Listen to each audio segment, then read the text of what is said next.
So I started learning my second language very young.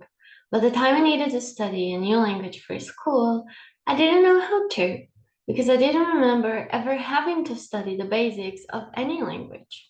I couldn't get any vocabulary to stick, and the way the words felt in my mouth was awkward. I was stumbling through the schoolbook pages trying to find clues on how to do this right, but there were no instructions, only grammar notes, which helped, but weren't enough. The other day, I found my sixth grade notebooks, and there were so many grammar explanations and verb conjugation tables. It was hard to find where I had written the actual homework exercises. Who would have guessed? Learning is a skill on its own, too. Today, I bring you what I learned. Three methods that helped me breeze through speaking in other tongues. The first method is listen, repeat. This is one of my favorites, not gonna lie. You can do it with a song, a dialogue, a podcast episode, anything counts. I suggest that you start with something that has lyrics or a transcript that you can see to follow along. The first step is to listen and read so that you get a general idea of what the audio is about. Then I listen to it again, this time repeating every sentence that is said, pausing the audio so you have time. And finally, you play it another time, and this time you will shadow the speaker. That is, you will speak with them. The goal here is to get used to the sounds of the language, the rhythm of the sentences. At the end of the task, you'll be ready for your comprehension exercise, and with time, your new target language won't sound so foreign at all. Like I said, this is my favorite method to study by because I can sing along to new songs, I listen to podcast episodes, and count that as study time. Also, it is something I can do on my own and do not need to search very hard to find material for this kind of task. Next up, we have audio journaling. Journaling is often used as a writing exercise where you document your day or work on a writing prompt. The audio journaling works similarly, but instead of writing your thoughts down, you record them. When you have just begun studying a new language, you don't have all the words for anything more complicated than introducing yourself or counting apples, and it can be discouraging to try to understand a movie in your target language, or even a children's cartoon. So by audio journaling, you can make sure you're practicing the vocabulary you have and sentence formation, and that you're creating an habit of producing original sentences outside of classroom exercises, which can be surprisingly difficult to do without a teacher right there to correct you or tell you what to talk about.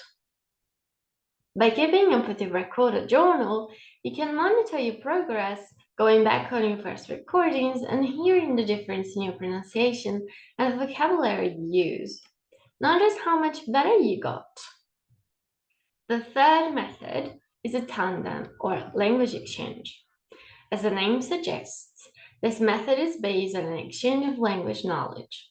It requires at the very least two people who can meet online, face to face, or by message to teach and correct each other on their respective language journey. I believe this is the most important method if you want to achieve conversational fluency.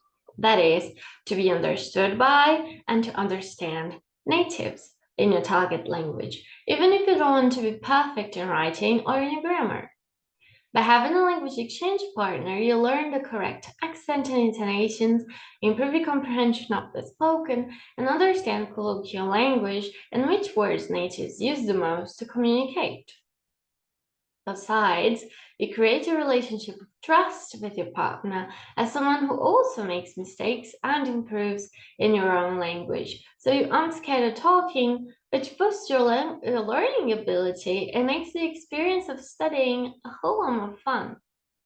If you'd like to try this out and get started in a tandem and meet others who are interested in a language exchange, here are some tips for you. MeetSpeaker.com and other sites are a sea full of language learning fishes ready for you to fish for them. Meet Speaker, and quite a few other sites like these also have apps that you can use on and offline. Plenty of universities have language departments that already have activities like a language group to eat and speak together, or organize tandem/language buddy projects. University cities are incredible places for language exchange since the international communities are younger and more dynamic. Even better, these are free systems you can access from anywhere in the world. I met Rui, my first tandem buddy, during my Erasmus semester through a project organized by my away university.